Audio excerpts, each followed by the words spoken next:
বন্ধুরা, আশা করি সকলে ভালো আছেন। আমি আজকে নবম পে স্কেল নিয়ে আলোচনা করব। এর আগে আমি একটি ভিডিও আপনাদের কাছে ছেড়েছিলাম, তো এই নিয়ে আরেকটি সুখবর আপনাদেরকে আমি দিচ্ছি।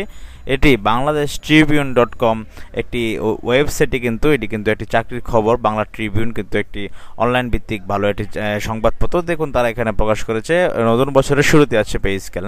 তো নবম পে স্কেল কিন্তু নতুন বছরের শুরুতে চলে আসতেছে। দেখতে পাচ্ছেন সরকারি চাকরিজীবীর জন্য বহুল প্রতীক্ষিত নতুন পে স্কেল 2026 সালের মার্চের আগে কিন্তু ঘোষণা হতে পারে। আশা করি বুঝতে পেরেছেন। যারা আপনারা সরকারি চাকরিজীবী রয়েছেন তাদের জন্য কিন্তু দারুণ সুসংবাদ। 2026 সালের মার্চের আগে কিন্তু আপনাদের এখানে তারিখ ঘোষণা হতে পারে কবে আপনার পে স্কেল পাবেন। এতে সরকারি কর্মকর্তা কর্মচারীদের বেতন বর্তমান বেতনের তুলনায় দ্বিগুণ হওয়ার সম্ভাবনা কিন্তু রয়েছে।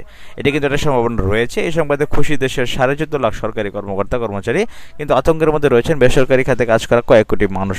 কারণ নতুন বছরের শুরুতে সরকারি কর্মচারীদের বেতন বৃদ্ধির সঙ্গে সঙ্গে বাড়বে ভারী ভাড়া থেকে শুরু করে দৈনন্দিন জীবনের সব পর্যায়ের খরচ। রাজধানীর বিভিন্ন পেশায় নিয়োজিত মানুষের সঙ্গে এসব কথা বলে এসব তথ্য জানা গেছে। আরও জানা গেছে, প্রায় এক দশক পর সরকারি কর্মকর্তা কর্মচারীদের নতুন পে স্কেল কমিশন গঠন করেছে সরকার। এই কমিশনের সুপারিশের ভিত্তিতেই নবম পে স্কেল, যা সরকারি চাকরিজীবীদের সুযোগ সুবিধা বাড়ানোর পাশাপাশি বেতন কাঠামো বড় পরিবর্তন আনতে পারে। 2025 সালের পে কমিশন গঠনের সঙ্গে সঙ্গে সরকারি কর্মচারীদের নতুন এখন শুধু বেতন ভিত্তিতে নয়, বরং গ্রেড ভিত্তিক বৈষম্য কমিয়ে বেতন অনুপাত পুনর্গঠনের দিকে। সর্বশেষ 2015 সালে অষ্টম পে কমিশনের সুপারিশ বেতন বৃদ্ধির পর 2025 সালে নবম পে গঠিত করে সরকার। এই সময়ের অন্তত দুটি কমিশন গঠিত হলে 2বার বেতন বাড়ত সরকারি কর্মকর্তা কর্মচারীদের। তাই এবার অন্তত 150% বেতন বৃদ্ধি দরকার। পাশাপাশি বাজার মূল্যের সঙ্গে মিল রেখে গ্রেড ভিত্তিক বৈষম্য দূর করতে হবে।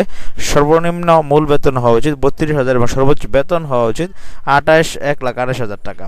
তো দেখুন, বেতন কমিশন সূত্র থেকে জানা গেছে নতুন স্কেলে মূল বেতন দ্বিগুণ হতে পারে। আশা করি বুঝতে পেরেছেন। নতুন পে স্কেলে নতুন বেতন কিন্তু দ্বিগুণ হবে।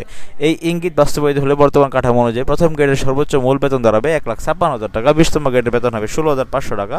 কমিশন মনে করছে বিদ্যমান 20টি গ্রেড থেকে সংখ্যা কমানো হলে নিম্নতম বেতন আরও কিছুটা বাড়তে পারে। বর্তমানে সর্বোচ্চ এবং সর্বনিম্ন বেতনের অনুপাত 10:1, যা নতুন কাঠামোতে কমিশন পরিচালনা করে দেখতেছে। তো এখানে দেখুন, ডক্টর সালাউদ্দিন আহমেদ এই প্রসঙ্গে জানতে চাইলে অর্থ উপদেষ্টা ডক্টর সালাউদ্দিন আহমেদ জানিয়েছে, নতুন পে স্কেল 2026 সালের জানুয়ারি, মার্চ অথবা এপ্রিল থেকে কার্যকর হতে পারে। এই বিষয়ে কাজ করছে সরকার গঠিত যে পে কমিশন রয়েছে, সেক্ষেত্রে কিন্তু কাজ করছে। তো বাংলা ট্রিবিউনে কিন্তু এটি নতুনভাবে প্রকাশিত বন্ধুরা হয়েছে। ঠিক আছে, তো দেখুন, এদিকে সচিবালয়ের 11 থেকে 20তম গ্রেড সরকারি চাকরিজীবী ফোরামের সাংগঠনিক সম্পাদক আব্দুর রাজ্জাক জানিয়েছেন, এবার অন্তত 150% বেতন বৃদ্ধি করা আপনার দরকার। তো যারা সরকারি চাকরিজীবী রয়েছেন তাদের জন্য কিন্তু এটা দারুণ একটি সুখবর। এখানে কিন্তু সাংবাদিকরা এটাই মনে করছে যে 2026 সালের প্রথমেই যে মার্চ, তারপরে আপনার জানুয়ারি অথবা মার্চ বা এপ্রিলে কিন্তু আপনার বেতনটা বাড়িয়ে দিবে সরকার। তো বন্ধুরা, আশা করি আপনারা বুঝতে পেরেছেন যে আপনাদের জন্য সরকারি চাকরিজীবী যারা রয়েছে, বেসরকারি চাকরির জন্য কিন্তু একটা সুখবর রয়েছে। আমি একটু পরে সেটি আপনাদের কাছে ভিডিও আকারে পেশ করছি। নতুন বছরের শুরুতে আসছে নবম পে স্কেল, দেখতে পাচ্ছেন এখানে সুন্দর করে লেখা আছে। তো আমি এটি আপনাদের সামনে আশা করি আলোচনা করেছি, আপনারা সম্পূর্ণ বুঝতে পেরেছেন আশা করি। তো এই ছিল আজকের মতো। ভালো থাকুন সকলেই।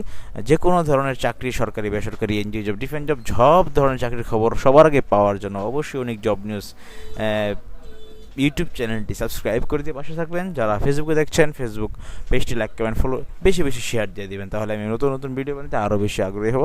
ভালো থাকুন সকলে। দেখা হচ্ছে পরবর্তী কোনো চাকরির ভিডিওতে, আবারও আপনাদের সামনে নতুনভাবে নতুন ঠিকানায়।